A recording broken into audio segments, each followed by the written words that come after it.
Magandang araw mga ka-aerial defense, may ibabahagi na naman ako sa inyo. Dahil ngayong araw na ito ay may pag-uusapan tayo tungkol sa depensa. Amerika tumawag sa Pilipinas dahil sa pag-atake ng China, tiniyak ni United States President Donald Trump kay President Ferdinand Marcos Jr., natatalakayin niya ang mga usaping kinakaharap ng Pilipinas kaugnay ng sigalot sa South China Sea sa susunod niyang pakikipagpulong kay Chinese President Xi Jinping. Naganap ito matapos mag-usap sa telepono sina Trump at Marcos noong Huwebes, upang talakayin ang kasalukuyang sitwasyon sa mundo, ekonomiya, at seguridad. Sa isang statement sa mga mamamahayag, sinabi ni Presidential Communications Office Secretary Daisy Gomez, na ang nasabing pag-uusap ay bunga ng pakikipagpulong ni Marcos kay US Secretary of State Marco Rubio sa Malacanang noong Miyerkules. Idinagdag pa ni Gomez na tiniyak ni Trump kay Marcos na tatalakayin niya ang mga usaping kinakaharap ng Pilipinas sa susunod niyang pakikipagpulong kay Chinese President Xi Jinping, na bahala si US Secretary of State Marco Rubio sa insidente ng pananakit sa Ayungin Shoal at pangwa-water cannon sa Bajo de Masinloc. Aniya, obligadong ipagtanggol ng Amerika ang Pilipinas sa ilalim ng Mutual Defense Treaty. The whole world saw it, and it's disturbing, and these challenges and these claims of sovereignty over territory are a growing challenge. That's why we continue to reiterate our commitment to our treaty partners, but also our commitment to freedom of navigation and respect for territorial rights in the region. We live by that treaty. We're committed to supporting our treaty partners, and obviously we've already done quite a bit. In fact, there was a U.S. Coast Guard vessel in the region at the time that this happened, and actually helped stand between the two sides and allowed the individual who was injured to be rescued and brought back for medical treatment. So we're already here, we're already present, we have a role, and we're not going to abandon our allies. We've made that abundantly clear. Walang karapatan ang China na makialam sa mga aktibidad ng Pilipinas sa loob ng West Philippine Sea. Ito ang pahayag ni Department of National Defense Secretary Gilberto Teodoro noong Huwebes, habang inaakusahan niya ang nasabing bansa ng paggawa ng mga kwento upang bigyang katwiran ang presensya nito sa territorial waters ng Pilipinas. Ginawa ni Teodoro ang pahayag matapos kumpirmahin ng Philippine Coast Guard ang isa pang insidente ng pagbomba ng tubig, na umano'y isinagawa ng isang barko ng Chinese Coast Guard laban sa BRP Datu Dumangsil bandang alas 6 ng umaga noong Huwebes sa Bajo de Masinloc.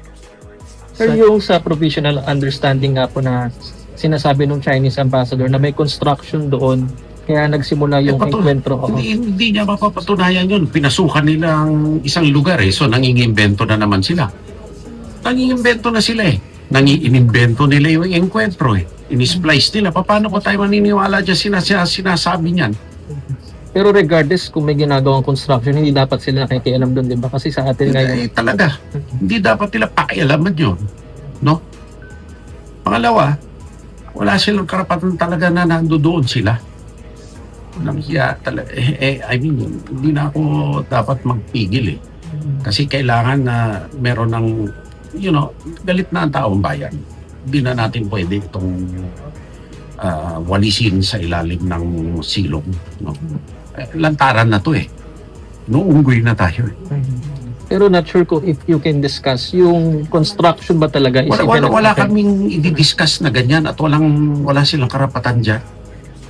Sa isang panayam sa mga mamamahayag, sinabi ni Teodoro na hindi kailanman maaaring pagkatiwalaan ang China sa gitna ng paulit-ulit na panlilinlang nito, kung saan iba ang ikinikilos nito sa West Philippine Sea kumpara sa mga sinasabi nito tungkol sa pagkakaibigan at diplomasya. Tinutukoy niya ang pahayag ni Chinese Ambassador to the Philippines Jing Quan, na nagsabing ang dahilan ng pag-ikot ng Chinese Coast Guard sa BRP Sierra Madre ay dahil sa umano'y ilegal na konstruksyon. Nagresulta ang insidente sa pagkasugat ng hindi bababa sa isang tauhan ng Navy matapos siyang atakihin umano ng mga tauhan ng Chinese Coast Guard na sakay ng kasama ang iba pang tauhan ng Navy. Sinabi niyang hindi mapatunayan ng China ang akusasyon at binigyang diin na gumagawa lamang ito ng mga kwento upang bigyang katwiran ang pag-angkin nito sa halos kabuuan ng South China Sea, isang pag-angkin na ibinasura na ng isang UN tribunal. Para kay Teodoro, ang lahat ng ito kabilang ang kamakailang insidente kung saan naglabas ang China ng AI-generated na video na nagpapakita sa mga Pilipino bilang mga unggoy ay bahagi ng plano ng China. Nakikitaan ng magandang progreso ang negosasyon sa pagitan ng Association of Southeast Asian Nations at China para sa isang Code of Conduct sa South China Sea, ayon kay Foreign Affairs Secretary Maria Teresa Lazaro noong Huwebes. Sinabi ni Lazaro na nananatili ang hangarin ng lahat ng panig na tapusin ang nasabing code sa loob ng taong ito, sa kabila ng mga kamakailang pangyayari sa South China Sea. pinapabilis ng mga negosyador ang usapan sa pamamagitan ng buwanang pagpupulong ng personal upang resolbahin ang 4 na mahalagang isyu sa boardor ng COC. Kabilang sa mga ito ang pagtukoy sa ugnayan ng COC at ng ASEAN Declaration of Conduct sa South China Sea. China Sea, these recent incidents in Ayungin and this morning in Scarborough Shoal, how would these incidents be factored in the Code of Conduct? And I believe during your bilateral meeting with the Minister Wang Yi, he kept on insisting about their position that it's the Philippine soldiers who attack their troops, the CCG. Well, I don't know where you got that, but in any discussions, it's negotiations, it's never only the position of China. How it will affect, of course, that's now part of the discussions of the Code of Conduct. Remember that the Code of Conduct is it's all in consonance with the 1982 UNCLOS, as well as no diminution of the rights of third parties, and it talks about the governance of the seas, the behavior in the seas.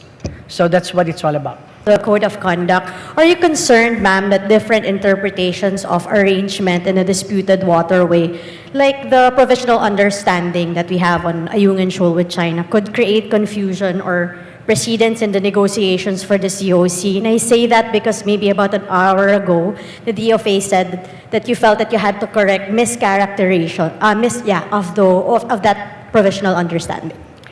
I really don't know how the Code of Conduct will come out, but there might be a possibility that certain provisions, there might be an effect on the provisional understanding. We'll see, because the Code of Conduct is the Code of Conduct. One more. Just to clarify, the Chinese ambassador claimed that there was construction at the BRP Sierra Madre and that allegedly is a violation of the provisional understanding.